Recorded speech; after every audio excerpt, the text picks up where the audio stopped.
Are there any regrets about how it ends? Um, Catch the ball, make three. What else? We had the lead in the fourth quarter. I think we could have been better at executing, but all that doesn't matter. Like I said, a hell of a year. I know it's your first season here, and I know Detroit is special to you in particular. Mm-hmm. You play in this building. You saw what it was like to be a part of a team that has revitalized the passion for Detroit basketball. I know you'll have time to reflect on it a little bit more as the days go on, but how special is it to be a part of this group accomplishing everything that you guys did this season? In my whole 9 years in the NBA, I've never had this much fun coming to the gym. I've been through a lot of stuff just this year alone, and every day coming in was probably the best thing that happened to me.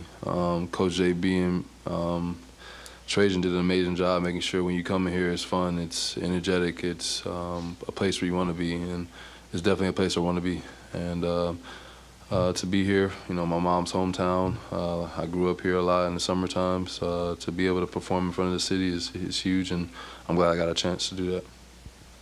Early in the season, you talked about this group having potential, and obviously to get here now and like it's still fresh, but what are some of the things that kind of stand out most that you're most proud of that this team was able to accomplish this season? Yeah, I mean, you know, Tobias did an amazing job bringing this together after the game. It was quiet as hell.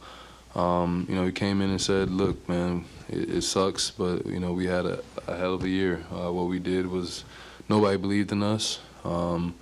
You know, it was Detroit versus everybody, literally. And even through playoffs, you know, we continue to fight for each other and have each other's back, and we live with the results. Like I said, it sucks, but I think we gave ourselves a chance every game, and we just didn't pull through. Just through the series, Cade's first playoff series, obviously, how did you see him kind of match up to the moment, especially in hostile environments? Man, I think particularly Cade has done an amazing job. Also, I want to shout out JD as well. You know, NAT, those guys that have their first playoff series was huge. They learned a lot in the moment. I know the first couple games it was tough for them, but man, they learned and they did everything they could. And I know next year when we get to this experience again, we'll be ready to go. Malik, at the start of the season, you sat right there on that podium, and you guys were 0-4, and you say this is not an 0-4 team. What gave you the confidence back then to say that, and how have you seen that transpire into now? Oh, definitely. Like I said, when I came into training camp, I knew the energy was different. Like I said, being able to come into the locker room, you know, or to the facility with a group of guys that had that much energy and that much fun, it makes it so much easier. I think that's what took us to another level. I think that's what brought us here today, was our energy and our togetherness. And like I said, we just got to keep running away with it. You talked about before the game with us about, you know, how Detroit, playing in Detroit specifically, is the best atmosphere you've ever seen. How does today rank in all that, I guess? Number one, definitely amazing atmosphere. The crowd was hyped. They had our back. You know, next year we got to make sure we protect home court.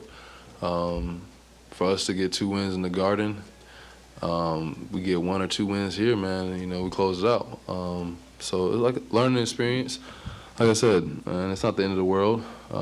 We got a lot to look back. Like for me, I need to sit down and process this whole year. It's been nonstop. I played every single game, so just got to continue to, you know, live with the results and continue to trust the process.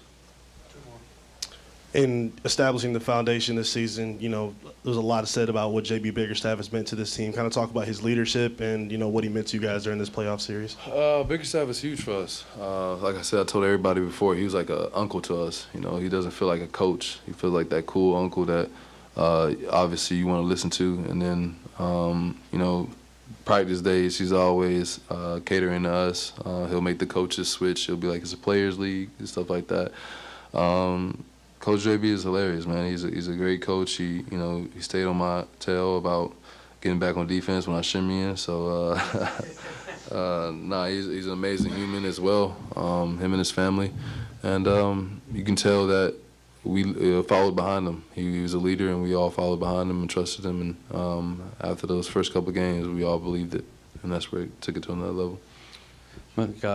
Everybody right now is talking about, good effort, season, proud of, things like that. But what has to sting from this? What part of the pain needs to be used to get better next year? You've been in the league a long time. Yeah. Teams only get better if it hurts. Yeah, I mean, definitely it hurt. I don't think anybody in there was happy to go home today. Like I said, it's been us against the world, our team.